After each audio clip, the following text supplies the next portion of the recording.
is Jalen Rose. I am David Jacoby. What up? We are Jalen and Jacoby. What is it that we do? We give the people what they want. We have Big Sean joining us on the show later today. Make sure you stay tuned for that. But we start with what happens tonight. The Eastern Conference Finals, Game 2 between the Heat and the Celtics. Jalen, who was a player you were keying on the Celtics to help even the series? I can't wait to talk to Big Sean about our Detroit Pistons. Tonight, Kemba Walker. He struggled the last couple of games with his efficiency, Jacoby. And what teams have realized is Jason Tatum is going to go one-on-one, and you can't stop it. Either he's going to make it or miss it. But those pick and rolls from Kemba, we got to zone him up. We got to trap him. We got to get the ball out of his hands. We can't let this guy get going. And since teams have made a concerted effort the last couple of games to do that, he's been bottled up. If they're going to make this a long series, he needs to get going tonight. That's a good point. And Jalen, you know that I've adopted the Miami Heat as my team. I'm a Die Easy fan, and I'm riding with the Heat for the next 2 months. I love this Miami Heat team. I love the Mafia. I love the Heat culture. And one player that's been overlooked on this Miami Heat team that is contributing, that is consistent, Goran Dragic. Dragic in Game 1, 29 points, 11 for 16 from the field, 3 for 6 from 3 points, and that was not a fluke. He's averaging 22 points a game in these playoffs, and he's shooting just under 40% from 3. I just love what they have done with this man. He has been there through many different iterations of the Miami Heat, and he is truly finding his own right now this late in his career. It also got me thinking about Goran Dragic and the Heat culture and the Heat Mafia and what Pat Riley does when he brings people down to Florida. Think about these players. 60% of their starting lineup is Jimmy Butler, Jay Crowder, and Goran Dragic. We all know Jimmy Butler's story. Started with the Bulls, had problems with his teammates, leaves Minnesota, and then problems with his coach and maybe his teammates in Philadelphia, goes down to Miami, and he flourishes. Jay Crowder has played on 17 teams in the last 7 seasons. I don't know how that even works in the collective CBA, but he has done it, and he comes down to Miami and flourishes, and the same happens for Goran Dragic. I love what's happening with this Heat team so much. But Jalen, Dragic, I say his name wrong all the time. Jalen. But you have another player in the Celtics that you are keying on to contribute more than they did in Game 1, and who is that? I like how those that's been with us for 10 years know when you say the Mafia as you represent the Miami Heat, that means their culture that we've talked about on this show for years. And the Godfather on the sideline in uniform, Udonis Haslem, is going to get his number retired one day. But for the Celtics tonight, how about Jaylen Brown? They're undefeated, Jacoby, when he scores over 25 points. And while Tatum ascended and improved, so did JB. They're going to need his offense. Absolutely.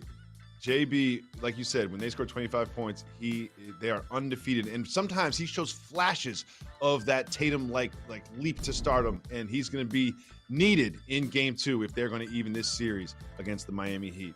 We also have some other news in the NBA. Yesterday, the All-NBA teams were announced, and most significant in that was a gentleman by the name of LeBron James, who was named to first team. This is his 16th time with an All-NBA nod. That breaks a tie between him, wait for these names, Kobe Bryant, Kareem Abdul-Jabbar, and Tim Duncan. He is now the most recognized All-NBA player of all time, which is a huge milestone, but we all know he cares about his legacy.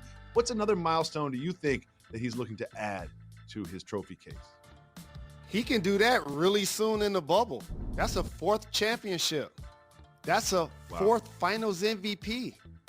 That's another championship, but with the Los Angeles Lakers, a storied franchise. If he's able to do that, Jacoby, the people who didn't see Michael Jordan play, they're going to start screaming a lot louder. And they're going to say, LeBron James is the greatest that we've seen in the last almost 20 years, and he's the GOAT. And that's going to start to fuel those arguments again. Absolutely. We all remember when LeBron James was speaking, I believe it was at a basketball camp, and he said he's chasing the ghosts in Chicago. He has his target on that GOAT title and a 4th championship, doing it for 3 different teams and doing it for his hometown team and the Los Angeles Lakers might just bring him there. Jalen, buckle up for a second.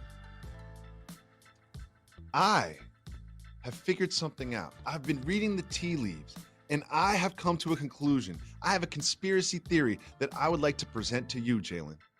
I think that Elton Brand said that he is not interested in trading Joel Embiid or Ben Simmons. The problem is this, to steal a phrase from you, his actions are so loud I can't hear his words. Here is why I think Elton Brand is open to trading Joel Embiid. Wait till I connect these dots. Could be happening right now, could happen the next couple of days, but they're going to interview Mike D'Antoni for the head coaching position in Philadelphia. Interesting. And Pompey of the Philadelphia Inquirer said the job was basically his to lose. Interesting. Now let me connect some dots. General manager is Elton Brand. He was hired by the Colangelo family. The other two decision makers in the Philadelphia organization were hired by the Colangelo family. There are ties between Colangelo and D'Antoni dating all the way back to when you were in the NBA and he was with Phoenix. Now, what does that have to do with Joel Embiid? Mr. 7 seconds or less, Mr. Small Ball, Mr. Threes only, Mike D'Antoni is not interested in coaching Joel Embiid, who is one of the slowest players in the NBA and who demands what kind of touches? Post touches. Do you think Mike D'Antoni is trying to post up people in 2021 in the NBA? And I say all that to say this. If the Philadelphia 76ers are truly interested in Mike D'Antoni, which has been reported, then they must be willing to trade Joel Embiid no matter what they say, because I don't think that D'Antoni and Embiid can exist in the same franchise. What do you think about the conclusion that I've drawn? Wow, that was a novel, a beginning, middle, and an end. You actually did some work. I'm really impressed. I actually prepared for the show today. Wow, you read and took notes and you digested information and you pieced it together. Did you call Bob Lee? I've never seen you work so hard. Did you get the clip notes from somebody? What do you think? Do you think this is a possibility? I think trading Joel Embiid is a possibility regardless of who they have as the head coach, because he's probably, along with Ben Simmons, going to get you the most value in return. You're not going to get high value on Tobias Harris and or Al Horford. Your two best players are the people that are going to get you something in return if you want to go into another direction. And Joel Embiid could be that anchor. And so I understand your theory, but I would be interested to see, paying those four guys over $100 million, how much they're willing to pay their next head coach. Because the Nets will have KD and Kyrie next year. The Bucks are still going to win 60-plus games as long as Giannis in the uniform. Miami, the Celtics, who's going to be at Indiana's coach? So are they going to make that Mike D'Antoni splash and pay that big check, not knowing if he's really going to be the guy to get them over the top, is what I want to see. Well, we will see. Just remember where the dominoes fall. If they hire Mike D'Antoni, I'm predicting they will then trade Joel Embiid. Moving away from basketball tonight, week 2 begins in the NFL between two teams in Ohio that are headed in the wrong direction. We have the Cleveland Browns, Baker Mayfield led, going up against Joe Burrow, who looked pretty good in week 1. Jalen, when you look at this Cleveland Browns team, and look at the expectations and their performance of the past couple seasons, what do you think? Baker Mayfield's all right, but he's not real. I never thought I'd live in a world where he have more commercials than Odell Beckham Jr. As a matter of fact, both of them together have more commercials than any teammates in the entire NFL. Yet, Odell Beckham has only caught for over 100 yards twice since he's been playing for the Browns, which now lends to them saying, oh, is there rumors that they may trade him? Baker Mayfield is killing his value. Yeah, Odell Beckham dropped some balls, but he's still a mercurial talent. If you get him to another destination like some of the rumors, put him in San Francisco. Go right ahead. Yes. Put him in Green Bay. Cam and the Patriots. Put him in Go Green ahead. Bay. Put him in New with England. Aaron Rodgers. Go ahead. Free Odell Beckham. Anywhere. Free Odell Beckham from the prison that is the Cleveland Browns. franchise. Free OBJ. Free. Free OBJ. Free OBJ. Free OBJ. Free OBJ. Free OBJ. Free OBJ. Free OBJ. Free Okay, OBJ. I'm tired. Jalen, who's joining us right after the break? Big Sean, boy. Detroit's finest right after the break. Make sure you stay tuned. You're welcome back to Jalen and Jacoby. Jalen, we have the honor, we have the pleasure to be joined by one of the best to ever do it. Detroit's own Big Sean joins us. Let's go! What's up? What's up, my G's, my bros, man? Family. My Detroit brother. You know, Jacoby. I love you, brother. Bro. How y'all feeling? Congratulations. Man, I saw you grow from finally famous to Dawn Life. And we woke up this morning and you have the #1 album in the country. How does it feel? Wow. Bro, you know, I felt like for this album, I just really wanted to impact people. Give them something that I felt, you know, give them the album that they may not have known they needed, but, you know, to inspire, to relate to. So I feel like it was #1, you know, off an impact for the way people were, you know, giving me a reaction. But the fact that it actually went #1 too, that's just like a cherry on top, you feel me? But it's good to be recognized for sure. You have so many bars on this album. And also, not just that, you have so many great features and so many great songs. But one of the things I love about this album so much are the way that you woven in narratives from some notable artists about your home city of Detroit. And I want to ask you about one of those. Of course, I'm going to ask you about Stevie. You have Stevie Wonder on the album telling a story about Detroit. How did that come together and what was it like? Bro, so Stevie called me one morning randomly. This is back in like April. And this is when COVID was really heavy in Detroit at the time. You know, it was like the #3 city in the whole country. And Detroit is a city that we're matching New York and LA. And it's 15 times smaller than both of those places, you know, so he was like, how can we, and by the way, Stevie Wonder has never called me before, so this was like the first time he called me ever. And he asked how we could help the city, so we did some stuff behind the scenes with our foundations, you know, to contribute to that. But then on top of that, he was like, well, what are you working on? So I was like, man, I'm working on this album, you know, called Detroit 2. And he was like, oh, I got to check it out. Like, let's get in the studio. It didn't happen for a long time. And then towards the very end of my album, I reconnected with Stevie and I went to the studio with him. And I asked him if he could tell a story. And he was like, yeah, for sure, I'll tell a story about Detroit, but I want to hear the album first, you know? So I was like, cool. I played him the album. And bro, it was one of the most proudest moments of my life because he was like, man, this is so good. You know, he was clapping after songs. He heard Guard Your Heart with me, Anderson .Paak, and Wale, and he was just so like happy. And then he was like, man, how can we make some music for the album? Like, how can I be a part of it like that? You know, on top of the story. But I realized that since the album, I was thinking about pushing the album back, but it was due like right then. So I was like, man, if me and Stevie do make music, I want it to not be rushed. I want to take my time. So hopefully that does happen. But, you know, he did the story and it was a dream come true, bro. I grew up in a Stevie Wonder household. Like, my mom played Stevie Wonder like all the time. What an amazing greatest singer-songwriter. You deserve that.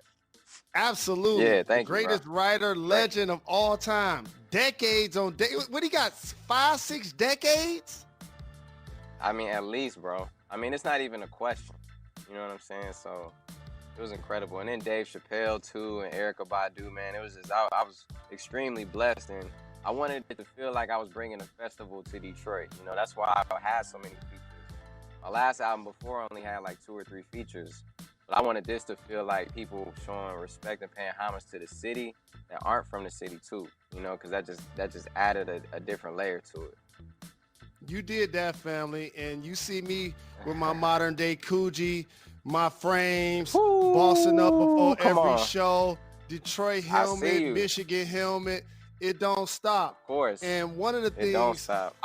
It don't stop. And one of the things I appreciated about your album is coming from Detroit, we've endured a lot of similar struggles and trials and tribulations. And you address your mental health and overcoming that. How important was that for you to put it on wax and for black men in particular to open up about that? Well, the thing is, I'm still overcoming it. You know, I feel like we work on ourselves till we leave. You know, and I came to a point in my life where, you know, I felt broken inside, and I didn't know what was wrong.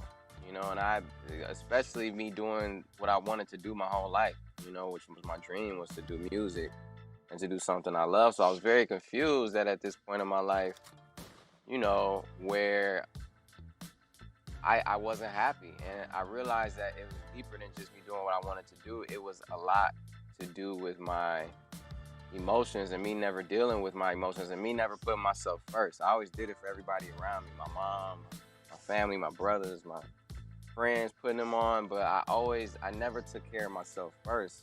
And it started to overflow, you know? So I had to cut off everything I was doing. All the obligations, shows, you know, I lost a lot of money, lost a lot of opportunities, I'm sure, but I had to work on myself, dog, and I had to strengthen my spiritual connection, you know, through meditation, through therapy, through listening to myself, working on myself physically too, like working out. And I had to step away from the music because I was feeling uninspired, and I didn't know why. But I realized now that once I expanded my bandwidth and once I did work on myself, it was a whole new avenue of things that I had to talk about. And also when I was meditating, I would go back to when I was 15 and 19 and 21 and when I was sleeping in the studio and just go back to that passion and that hunger and it relit that flame and that hunger I once had. And it felt like I returned back to the essence of myself, but as a new and improved person. So that's why on there, I'm talking about when I had heart disease when I was 19. I talk about losing a baby. I talk about all these things that, you know, I sacrificed my privacy and because I realized that my real purpose was to inspire. And that's what I had to do. I feel like to do that.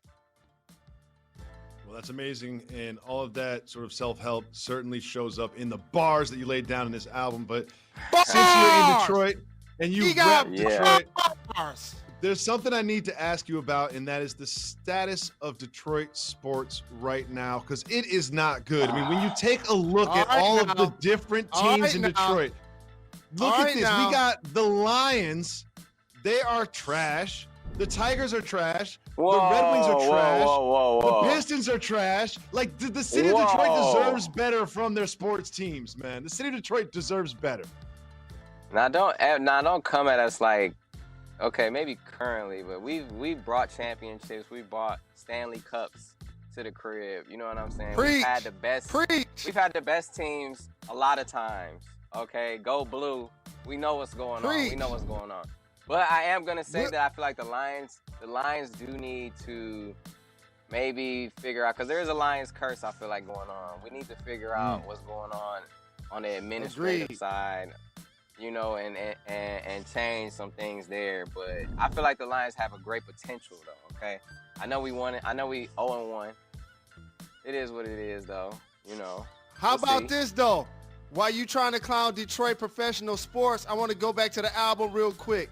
Rest in peace to the late, great Nipsey Hussle. He was putting on for the city, and I never heard that interview until your album. Take me behind the curtain to that conversation.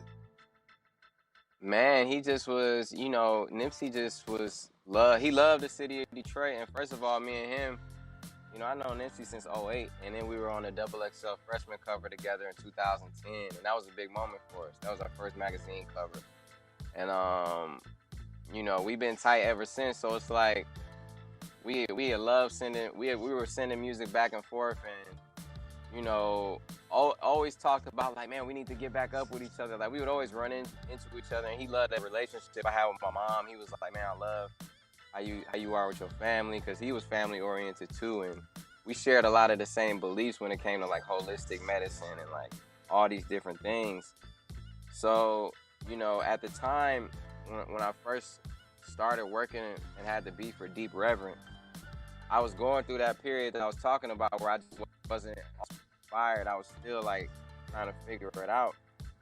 I remember I laid a scratch to it and was like, man, I gotta do this because that's my brother.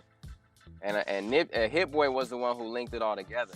You know, he was the reason I was on Nas' album too, because he just was like work everybody's stuff. You know, he's a great person, a great producer. So anyway, I go to Detroit and I'm doing some stuff with Ally Financial for my charity. I get the call. I took my mom to see Hamilton too. I get the call that Nipsey had got shot, and it was heartbreaking. But I thought he was gonna survive because me and him also have the same management. So we were getting calls like as soon as information was getting released, and then I found out he got shot in the head. I immediately flew back to LA, and it was a dark time for everybody who knew Nipsey, and it's obviously especially his family. So later on, like a little bit later on, I somehow, when I approached the song, I was able to finish it, and it flowed so naturally, like it was God, like it was supposed to happen. And I remember Dom Kennedy being in there, who, you know, he's super tight with Nip, and he was like, yo, bro, you got, you know, I didn't know how to go about it. And they were like, no, bro, you got to pay homage. You got to pay that respect to Nip, dog. You got to do this. You got to put it out. He would have wanted this, you know, and his family was supportive, his brother, his All Money In crew. And so, you know, we did it with love and had to pay respect. You feel me? That's amazing. Detroit 2 available right now. Big Sean, congratulations on the album. Stay tuned. You're watching Jalen Jacoby. Yeah, yes, sir. Big Sean will be back tomorrow at 2 p.m.